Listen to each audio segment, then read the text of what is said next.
This is FRM Part II, Book 4, Liquidity and Treasury Risk Measurement and Management, and the chapter on liquidity and leverage. This chapter was taken from a textbook called Financial Risk Management, Models, History, and Institutions, and it was written back in 2011, right after the financial crisis, and it was written by a guy named Alan Mulls, and he's an interesting combination. PhD in economics. I think he's taught at Columbia at some point in his life, but he was a Fed guy and also part of a hedge fund. And so he has lots of experience, kind of with inside of the traditional financial institutions, and then, maybe a little bit on the outside with hedge funds. I found the first part of this chapter pretty interesting because he talks about this concept of deleveraging after the financial crisis that started back in 2008 or so. Deleveraging, of course, is this concept that all of a sudden banks were unwilling to lend, and financial institutions and non-financial businesses and other kinds of institutions were not really looking to borrow. So you have, a tremendous change in the supply and demand dynamics during this time period. And of course, this deleveraging has everything to do with what we're talking about in these series of chapters, liquidity. And so that's kind of the focus of this chapter. And it's important to get a little bit of a history lesson of why this chapter is important and relevant for our studies now. Of course, you can see some of this in the learning objectives. Now, I know you guys have been used to having 3 or 4 learning objectives in the previous couple of chapters. This one has a little bit more. We're going to have some fun with this slide deck here. So let's go through some of these pretty quickly. So differentiate between and among sources of liquidity risk. That should be pretty straightforward. We're going to talk about asset-liability management, which we do regularly throughout any kind of an investments or risk management conversation. We'll talk about collateral, we'll talk about leverage and return, liquidity risk, and then look at that second to last one. Calculate expected transactions cost and calculate the liquidity adjustment to value at risk. Let's start with that first learning objective and get some pretty straightforward definitions out of the way before we get into the meat of this slide deck. Sources of liquidity risk, transactions, liquidity risk. Let's go ahead and read that. Buying or selling an asset that will result in an adverse price move, meaning that when you show up on the floor of the New York Stock Exchange and you want to buy, suppose there are 1,000 people in line to buy. Or if you want to sell, suppose there are 1,000 people that want to sell and no people wanting to do the opposite part of that transaction. So transactions, liquidity risk, adverse price move. How about funding liquidity risk? We talked about some historical lessons that, during regular kinds of economies, financial institutions and other businesses have quick access to capital markets and can raise capital with relative ease. But of course, there's the risk that economies are going to, not expand, but economies are going to contract or not grow as much as we would like them to do. And so there are times when it's difficult to raise funding, especially during periods of economic stress, when creditworthiness deteriorates, or at least the perception of a deteriorating credit quality. So look at the 2 circle points there. Creditors may withdraw funding or introduce tougher terms of credit. And then this risk increases when longer term assets are funded with shorter term liabilities. And let's face it, that's really the big hurdle of commercial banks. Commercial banks accepts deposits, usually short term, and makes loans, usually in the long term. That's why in a couple of slides we're going to talk about this asset liability management thing. Systemic risk, severe financial stress hits the financial system. So it doesn't matter whether that's from the dot-com firms, doesn't matter whether it comes from mortgage-backed securities, it doesn't matter whether it comes from oil prices. Of course, I'm going back, all the way to the 1970s with that example, but let's go all the way back hundreds of years to the tulip bulb mania crisis. Financial distress hits that economic system in Holland. And boy, before you know it, you have all of these individuals who are selling their houses and their cows and whatever assets they had to buy a tulip bulb. Clearly, that was a recipe for disaster. And so notice after the comma there, impairing credit allocation across the financial system. And so, that helps answer that second part of that first learning objective. Let me go back and read that to you. Describe specific challenges in managing that type of risk. Here's that ALM slide I promised you. Let's go ahead and read that definition. Process by which an institution manages its balance sheet. All right, so what does that mean? We've got liabilities over here, we've got assets over here, and then of course we've got equity down on the bottom right-hand side of the balance sheet. And let's face it, these are can be considered fixed income securities even in the short term. And so the problem is that when interest rates rise, the value of our assets, if they are things like loans and 20-year Treasury bonds and 50-year corporate bonds, the value of those assets then falls by a much greater amount than the value of the liabilities. So in order to allow for alternative interest rate and liquidity scenarios. So think about the link between those two types of scenarios. Of course, liquidity depends on lots and lots of different factors. Interest rates depend, primarily on the economy. Is the economy growing? Is the economy contracting? And then add to that all of the different supply and demand conditions. So couple interest rate scenarios with liquidity scenarios. And what we would like as a financial institution is we would like to have lots of quick and easy access to capital markets, right? High levels of liquidity, and we'd like to have a stable interest rate environment. But of course that happens during shorter time periods. But what do we know? I do this to you guys all the time, up and down, up and down. That's the nature of our economy. Look at that first block point here. Aims to manage volume, mix, rate sensitivity, quality, maturity, and liquidity of assets and liabilities. So this ALM process hopefully gets us, as good financial risk managers, intimately aware and have intimate knowledge of everything that goes on the left-hand side of the balance sheet and the right-hand side of the balance sheet. Once we have that knowledge base, then look at the second block point. We can develop an effective strategy to stabilize short-term profits. Now, remember, we don't want to maximize short-term profits. That's really not the goal of any financial institution. Stabilizing, that's okay. What we want to do is we want to maximize shareholder wealth. How do we do that? Well, we put in a strategy that couples the pursuit of long-term earnings, which of course translates into long-term cash flows, and then and then long-term growth. So how do we do this? Look at those bottom two circle points. This is what I said earlier, intimate knowledge of the right and left-hand side of the balance sheet. What does that mean? It means tracking cash inflows and outflows and then forecasting them. And then, of course, you have to have metrics available. So, you have a whole Excel spreadsheet of ratios that depend on things like, cash and marketable securities and, all sorts of those other short-term assets.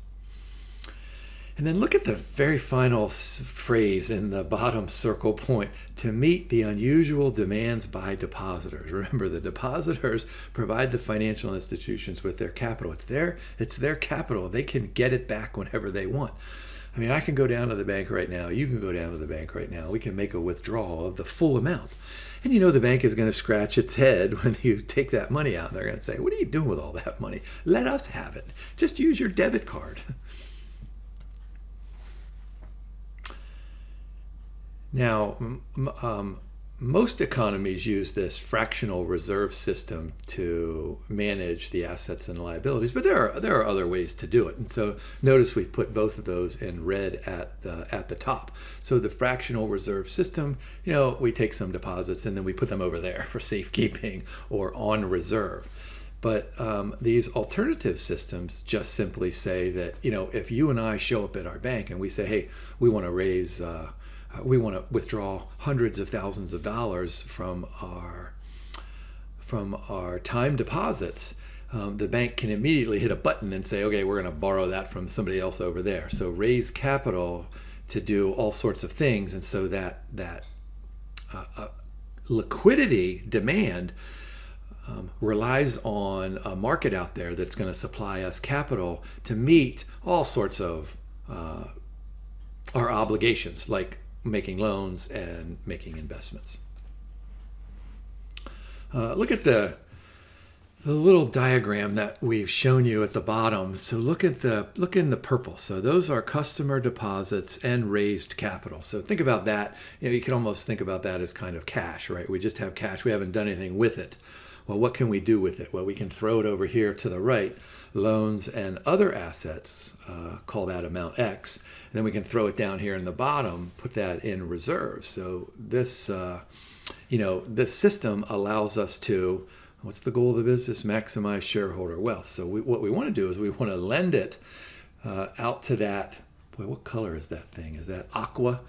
We want to lend it out there to Aqua, and we want to lend it at the highest interest rate possible. I mean, we'd love to be able to give a mortgage loan for 20% or 30% or 40%, but of course, those loans are probably way too risky to meet the other goals and objectives inside of the business. So we want to lend as much as we can at the highest interest rate, but then we need to have safekeeping, and so that's what the reserves are there at the bottom.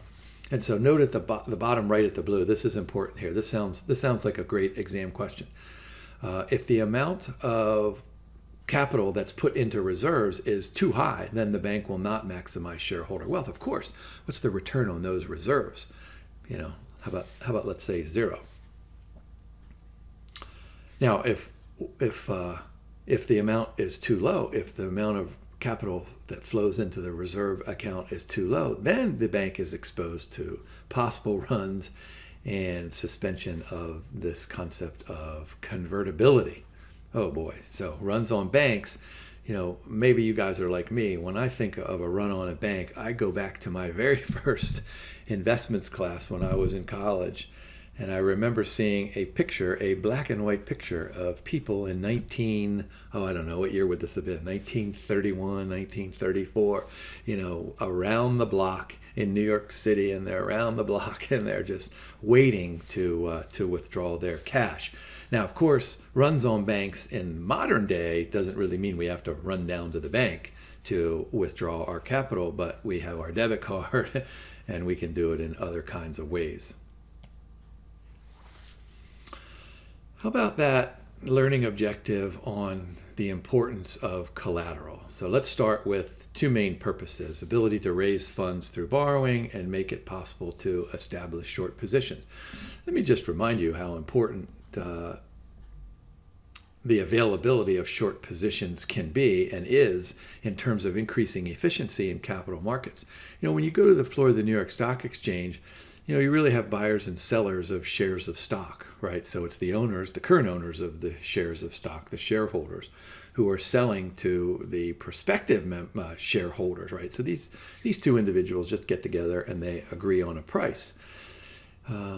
And so the people who are buying, they're taking the long position. They benefit when prices rise. Well, if you have all of the people on the floor of the New York Stock Exchange who are just betting on capital gains, that the price is going to rise, then you have everyone betting in the same direction. So that's why short trading and short positions are so important, because that allows individuals to flow to the floor of the New York Stock Exchange to make the other bet, right? Those short positions come and say, if I want to buy shares of, let's say Johnson & Johnson, we've used that company's example multiple times in these slide decks. If I think, Johnson & Johnson, baby shampoo and hip joints and surgical tools, these are great things. I believe I can buy low and sell high. Well, the short position comes on and says, you know what, Jim, you're a moron.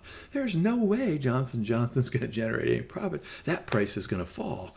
Maybe it's just in the short term, but still there's a bet, an opposite bet. And so the first purpose up there, to enhance the firm's ability to raise funds through borrowing, that's kind of an obvious notion. The second one, I think, is equally as important. And if I'm creating test questions, that sounds like a good source of a test question.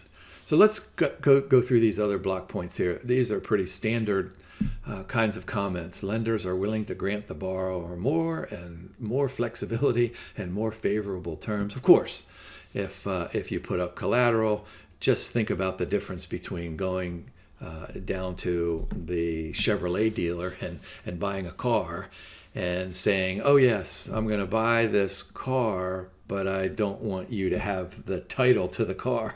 I want you to give me the car. I want you to give me the title to the car, and I want you to lend me the money. Well, the bank or the dealership might say, okay, we'll charge you 20% if we have to do those terms.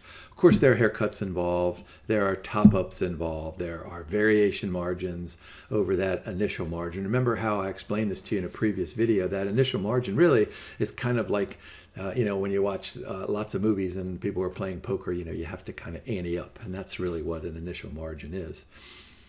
And then there's this really cool concept called rehypothecation. And we have talked about this before. It's the ability of collateral to be kind of recollateralized. So let's go back to my example with the car. If I put my brand new Chevy Venture as collateral to a financial institution to get the loan, then that financial institution can use that Chevy Venture to borrow money for their purposes. And so that asset that started with me then can flow to the bank, and then it can be rehypothecated multiple times. But anyways, the point is that these collateral markets exist, and there are multiple abilities to use collateral. Margin loans allows a firm to borrow against the security it owns. Okay, channeled through a broker. Repurchase agreements. I bet you guys know what these things are. I think this is a fascinating discussion for my introductory students who, probably never have heard of this. But I always give them this simple example. Suppose I own a Treasury bill and it's selling for $99, but I don't have any cash. So I sell it to you today. I get $99 in cash, and I agree to buy it tomorrow for $99.10. So you buy low and sell high, and what I have to do with that $99 today is I just have to make more than 10 cents. So really, this is a bet. These repurchase agreements are essentially a bet on interest rates. Securities lending, of course, there's lots of lending out there. One party lends a security to another party, and they're not going to do it for free. So, of course, they charge some kind of a fee called a rebate. And then the interest payments, if this is a bond, and the dividends, if this is a share of stock, still flows to that lender. Total return swaps, these are among the most fascinating derivative securities out there. I thought it was interesting that Malls focuses on this, kind of a fixed for floating rate. So if I, suppose I'm receiving dividends from a company, and I'm tired of receiving these fixed dividends, but I like the company. I don't want to sell the shares of stock because I think it has possible substantial capital gain potential, all right? What I can do is I can enter into this total return swap where I take my dividend payments and I pay you. So I'm paying you a fixed rate, and then you agree to pay me the return on the S&P 500 index, or some other kind of an index. So I'm paying fixed, and I'm receiving floating, and as long as the S&P 500 index goes up, past what my fixed rate is, then I win. But, essentially, notice that the counterparty, which would be you, establishes a short position. Yeah. So that's identical to borrowing a stock. How about that learning objective on leverage ratios? And I bet you guys remember this, especially those of you who have master's degrees in business. Every finance professor at the graduate level shows you this formula here. So here's a leverage ratio. Notice what we've done in yellow there, assets over equity. And the easiest way to think about this is, suppose that equals 1. What would cause that ratio to be 1? Only when assets and equity are identical, which means there's no debt. So look at that circle point. A ratio of 1 implies that there's no debt in a firm's capital structure. And then past each equal sign in that equation box are just rearranged versions of that same formula. And then if you look on the bottom right there, amount of debt goes up, of course leverage ratio goes up, and that's linear. Now, how about the leverage effect? Well, let's go ahead and ask ourselves the question let me do this, let me go back here. As we increase the amount of debt, we're going to increase our leverage ratio.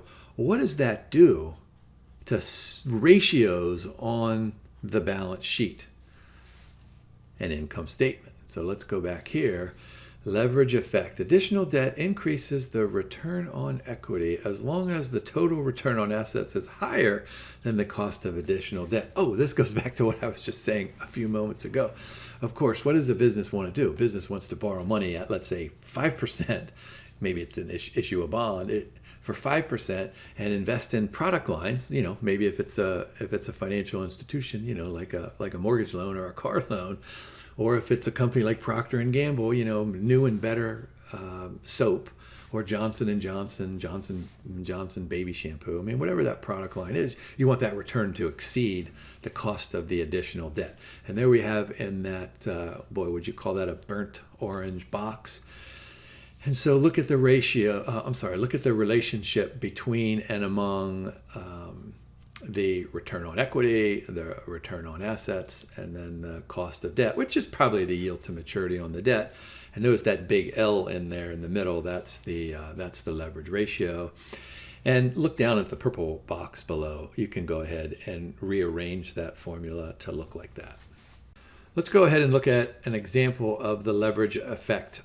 Notice we have two scenarios here, scenario 1 and scenario 2, and the scenarios are identical with the exception of a change in the amount of debt. So let's work through the first one fairly quickly. This is pretty simple. Suppose we have return on assets of 20% and a cost of debt of 10%. Notice there's a balance sheet there on the, kind of the top left of the box. So we have a value of the firm is 3, and we split that equally between equity and debt. 1.5 equity, 1.5 debt. And so that gives us a leverage ratio of 3 divided by the equity, right? 1.5. Let me just go back here quickly. There we go. Assets over equity is our leverage ratio. So 3 divided by the yellowed 1.5, that gets us a ratio of 2. And you can work through the math over there for return on equity. That's pretty straightforward, and you get 30%. Now, scenario 2, notice the differences. Let's suppose that we issue a bond. So in this case, let's just say debt increases by 1 unit. So look down on the balance sheet. Equity is still 1.5. Debt is now 2.5. So what did we do with that 1 unit? Well, we went and invested it in some assets. So value of the firm, which used to be 3, is now 4, which gives us a leverage ratio of 4 divided by the equity of the same 1.5. So our leverage ratio, which used to be 2 up in the first example, is now 2.7 in the second example. So you can do the math quickly and arrive at a return on equity of 37%. And of course, what's the concluding remark here? The concluding remark is that if you have more debt, you have more leverage. Therefore, shareholders should expect a greater return on equity. How about this concept of explicit versus implicit leverage? And of course, in those examples that I just gave you, that was kind of an explicit examples of leverage, right? Purchasing stock on margin or issuing a bond. But implicit leverage involves these components that are embedded inside of a contract, which allows for things like short positions in options and other kinds of derivative securities, like a futures contract. Now, how about margin loans and leverage? Buying on margin implies borrowing funds to buy securities. And so remember that, let's go through the mechanics of this. Whenever you buy stocks on margin, you give your wealth manager the right to lend out those shares for short positions. All right, so there's kind of a double whammy for collateral. And of course, buying on margin means that you borrow some capital and you buy some shares of stock, and then those shares of stock are used as collateral for the loan. And of course, this works out so well. Let's go back to the 1920s when at one point you were allowed to buy $100 worth of stock for just $5 in cash. 95% you were allowed to borrow. So this works out really well as long as asset prices are increasing. And this happened in 1923 and 1924, right, all the way up to about 1928. And then there was some wobbling. And then 1929, there was a big crash.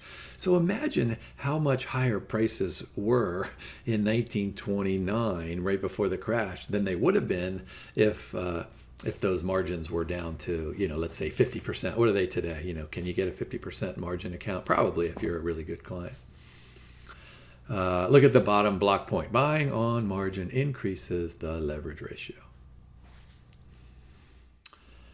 Let's work through another example here. Scenario 1 and scenario 2. Let's suppose that we buy $100 in stock and we use $100 in cash. So I think the old-time brokers would call this a cash account. So 100 over 100, look at the leverage ratio over there, just equals 1. So that's pretty standard mathematics. But let's go ahead and say, what happens if we have a 50% margin loan? So we have cash of 50 or equity of 50, but then $50 of a loan. So then that leverage ratio turns into 150 over 100, and that's 1.5.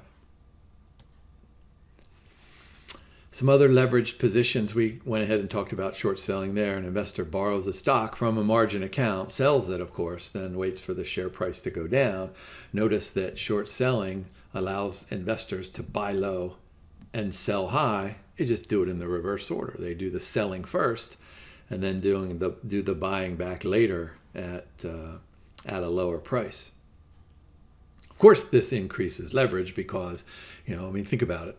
Let's suppose that I want to go and I want to short, let's say, $1 billion worth of Amazon stock. So I go to the broker and I borrow the shares, then I go to the NASDAQ exchange and I sell this for $1 billion. I get $1 billion in cash, and then let's suppose I disappear with $1 billion of cash. Of course, the financial system is not going to allow me to disappear with that $1 billion. They may ask me to put all $1 billion on it, on margin in my account because, the wealth manager probably doesn't trust me, right? But maybe if I'm an established trader and I've been around for a long, long time and I got lots of money, maybe they'll let me withdraw a small portion of that. Derivatives, this is pure leverage here. You think about futures contract. This is what I call infinite leverage. I've never really seen this before, but you can take a position, whether it's a short or a long position, in literally hundreds of millions or billions of dollars in an underlying asset, like a Treasury bond futures contract or an S&P 500 index futures contract, and you don't have to pay for it. You have a margin, but remember that's your money.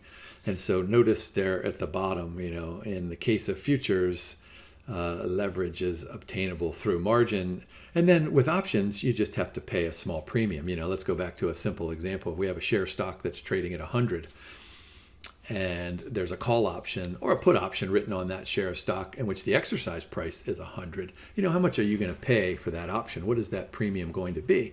Probably just a couple of dollars. So you have a couple of dollars to take a position in an underlying asset that has a value of, what did I say, $100. So there's leverage. So look at that circle point right above the bottom block point. Derivatives increase leverage because an investor only needs a fraction of the price.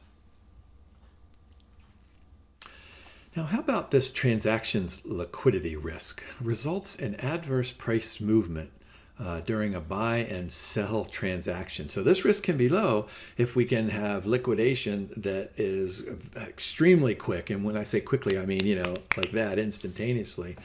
And cheaply, we don't really have to pay hundreds of people over there to do all of that. This is what I was talking about in one of those earlier slides. And think about transactions liquidity risk. In the following kind of, it's kind of a pseudo example, but life doesn't really work this way. But let's suppose that I show up at the floor of the New York Stock Exchange and I want to sell my shares of stock, which currently are trading at, let's say, $100. And so I need to go find the specialist. Forget about computers and all this kind of stuff. So I have to walk over. And let's suppose I meet somebody along the way who I knew from high school and I visit with them. And then I'm walking and all of a sudden it hits me, I need to go wash my hands in the restroom. So I go do that. And then I come back and I see there's a blockade that says, no traffic allowed, go around that way. So I have to go around and I walk. And by the time I get there have been all these people who were trading in front of me, adverse price movement. So these people, they had some information, or maybe they have liquidity demands that I don't have. And so they're buying and selling. And maybe there's somebody in there who's really important and they buy or sell and move the price adversely from me, right? That would be, what am I doing? Selling. So that would be a lower price. So think of this transaction's liquidity risk as the cost of me putzing from getting to when I decide to sell the shares to when I show up to the specialists on the floor of the New York Stock Exchange. So look at these. Trade processing costs. Of course, the market makers and the dealers, they have to hold an inventory, so we have to compensate them. And then there's this concept of adverse selection where we're going to trade with people who are smarter than we are, maybe not smarter than we are, but who have better and more complete information. Remember, we're always going to lose. We're always going to lose when we're trading with somebody who knows more than we do. And then, of course, differences of opinion. And if two people are trading and it's only those two people, and one says, I'll sell you these shares for 110, and you say, well, they're only worth 90 to me, and you guys, the two of you just look at each other and there's no trade. Characteristics of market liquidity, primary characteristics used to measure market liquidity. All right, so tightness, round trip cost of a transaction. Of course, this is always measured by the bid-ask spread and brokers' commissions in there. Depth means, I always talk about knowledge based, you have to have breadth, but you also have to have depth. So depth in this case means, how many people are in line ahead of you. And then resiliency, this is kind of an interesting concept. If you watch, business channels on television, you'll hear this word fairly regularly of the market being able to withstand short-term orders that may or may not be consistent with the regular flow during the course of the day. Your chapter calls these lumpy orders. Here's a good slide or two. We spent a little bit of time in that previous chapter talking about bid prices and ask prices. And so how are we going to measure transactions liquidity risk, bid-ask data, transaction data, volume data, size of outstanding security issues? What we're going to do is use those concepts to compute this expected transaction cost. So we're all the way down into that learning objective where we have to calculate. And so whenever we do some calculation, lots of times we make some assumptions. We're going to follow a normal distribution. with a mean of 0 and a constant variance. We've done this multiple times over our life of this FRM program. Sometimes it works well, sometimes it doesn't. A lot of times it works well enough. It's not perfect, but it works well enough. So look at that formula for the expected transactions cost. Notice over there on the top right, we have an estimate of the expected bid-ask spread, so S bar. We'll chop that in half just like we did in the last chapter. And then we're going to multiply that by the expected asset mid-price at time period plus 1. There's the formula for the bid-ask spread there at the bottom. But we did that prior, and I'm guessing you guys probably don't even need a review of that. So before we get to an example, let's go ahead and discuss one of our favorite concepts, this thing of a confidence interval. Now, the learning objective does not ask you to put together a confidence interval, but we need the components of the confidence interval in order to calculate some of the things that the learning objective is in fact asking us to calculate. So look inside that, what is that, a dark red box, confidence interval of transaction cost. Now notice we have this 0 mean, and so that's why we put a 0 in there after the equal sign. If you look in the chapter, there is no 0 there, but we put it in there just to emphasize that it belongs there, even though it is a 0.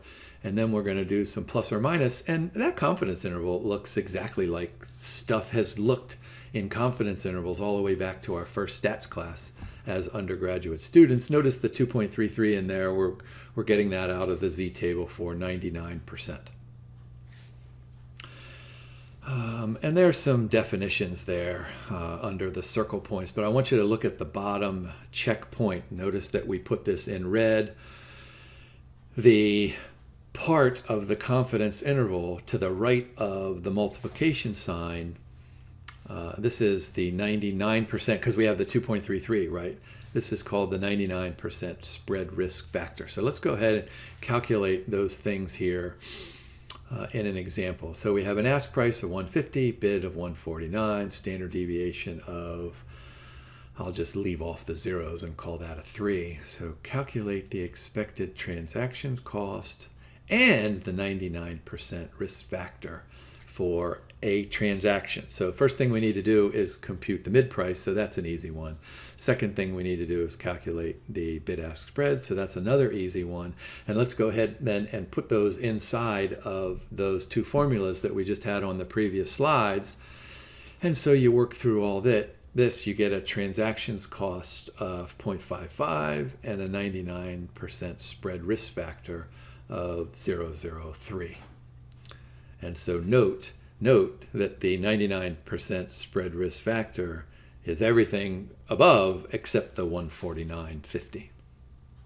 Let's go ahead and address the second part of that learning objective, where we're asked to compute the liquidity-adjusted value at risk. What I want to do is I want to call your attention all the way to the bottom of this slide. We're going to have staggered liquidation. I'll explain that here in just a second.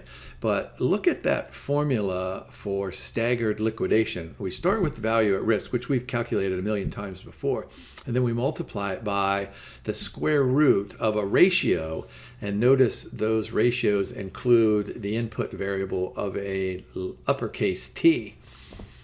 And so what we're going to do is we're going to use that uppercase T as in the number of days that we're going to try to liquidate. So let's go back up to the top. This chapter identifies this estimate as an adjustment for a time to escape. And so, that's kind of an interesting way of thinking about, you have this asset and you want to turn it into cash. We would all love to be able to do the blinking that I Dream of Jeannie did. When was that show on TV? Back in the 1960s, just blink and have it turn into cash. So that was instantaneous. We'd love to have that, but then let's go back to my wandering around the floor of the New York Stock Exchange. So we go from instantaneous, which of course is not possible, only in Hollywood land, to me putzing around the floor of the New York Stock Exchange. Of course, it's not going to take, what did it take me? 10 minutes to do all that stuff, maybe 15 minutes. All right, so we need that time to escape estimate during, it's going to be somewhere in there. Hopefully it'll be, closer to the middle of that. Once again, we're going to rely on the square root of time. I've said this to you before. Standard deviation moves through time at the square root. So we need the 1-day value at risk, and then we need the number of days needed to liquidate the position, right? Back in the I Dream of Genie days, we have all these assets and we want to blink and turn them into cash. But the reality of life is that we're going to have to show up on the floor of an exchange or some electronic market. And if we have $1 trillion in Treasury bills and we go to sell them, well, that's going to, we might sell the first couple at that price, but then the next one, they're going to, continue to fall. So we want to stagger our positions, our liquidation position over time. And so look in the block point that is blue. Assuming that the position is liquidated in equal parts of the day, then a trader would face a 1-day holding period on the entire position, 2-day holding period on a fraction, a 3-day holding period on another fraction, and a 4-day and a 5-day. And how many days do we want to go out? I mean, we're not going to go out for 100 days, right? All right, so look at the next block point. So there's the square root of time rule. We're going to take the value at risk times the square root of time. But we need to substitute this staggerization. That's not a word. Staggerization. The staggered liquidity. So look at the very bottom. We're going to take that very bottom and we're going to substitute it in there for T. So really that bottom equation that I talked about at the beginning of this particular slide is really just an adjustment for time to reflect staggering. Now, those of you who are excessively mathematically inclined, I'll refer you back to the actual chapter where Malls takes you through a couple of steps to go from one to the other. But that's not part of the learning objective, so you may not need to worry about it. So let's work through an example here. 50 million position. Daily return volatility, 0.25%. Take 5 days to liquidate. Let's see, liquidity-adjusted value at risk at 99%. All right, so let's do our daily 99% value at risk, right? We've done this multiple times. So you get, you start with the 50 million and you're going to multiply it by kind of a fraction, right? So you get 290,000 or so. And then the adjustment to the overnight value at risk, so we use that 1 plus the T and 1 plus the 2T, et cetera, and we get 1.48. And then notice all we're doing is multiplying the 1.48, because that's a square root times the 290 that gets us up to the 430, right? So let's go back here and just, kind of conceptually look at that equation for staggered liquidation. We have our value at risk, which we've calculated multiple times before, really times, do I want to say this? The square root of time, but it's not just the square root of time. It's the result of the staggered liquidation. And so hopefully you can understand that the square root of time is probably not the best way to do this. We need to adjust it to reflect that staggerization. That's your homework assignment. I want you to use staggerization in your vocabulary today. Here, this is what I wanted to do now. I put this slide on here, which was from the previous chapter, Liquidity-Adjusted Value at Risk. If you remember from that previous slide deck, we did this under a normal market condition and under a stressed market condition, because that was the intent of those learning objectives. And so note here, in the previous chapter, we had value at risk plus something, and we adjusted it in relation to the bid-ask spread, et cetera, et cetera. Here we have our value at risk, and we're going to adjust it by multiplying it by liquidation. Right? So there are two different motivations, and I wanted to put these side by side as slide decks to you guys so that you could see the difference and you wouldn't be confused on the exam. If I'm a test taker, a test creator, this is a great question. Compare this thing here versus this thing here, and under what conditions are they used. Now that's not the learning objective, of course, so you don't really need to do that, but I challenge you to go back and look at the example that we covered in the previous slide deck and then review this particular example. And then when you get to one or the other or both on the exam, you'll be able to fly right through that. And let's go ahead and finish up this slide deck. What about hedge funds? So remember I told you that this author was a hedge fund guy. And so, with hedge funds, how do they manage liquidity risk? Remember hedge funds, they typically invest in assets that have, kind of less liquidity than Treasury bonds do. In fact, they invest in assets that might have all sorts of terms of the contract where there's no liquidity for, months or maybe years. So too many redemption requests exposes the hedge fund to funding liquidity risk. So what do? Hold cash in a money market. I mean, that's an obvious notion there. Hold unpledged assets like treasuries, of course, and ensure that they have some unused borrowing capacity. I always think about this concept of unused borrowing capacity in context of my children. I have an unlimited unused borrowing capacity that I extend to my children whenever they need money. Hey, Dad, can I have this? And sadly enough, I usually say, what do I get out of it? And that's usually a hug or something like that. So anyway, financial institutions are not interested in return on hugging. All right, and that takes us through our learning objectives there. I'm trying to determine which among these 7 are, more important or most important. And, being a math guy like most of you are, I'm going to go ahead and focus on those calculation ones down there. But I do like the collateral, but we've done that before. I do like the leverage relationship with return, but we've done that before. I'm looking at, what's kind of unique about this one. And that first one is a little bit unique, sources of liquidity risk, and then the asset liability management stuff.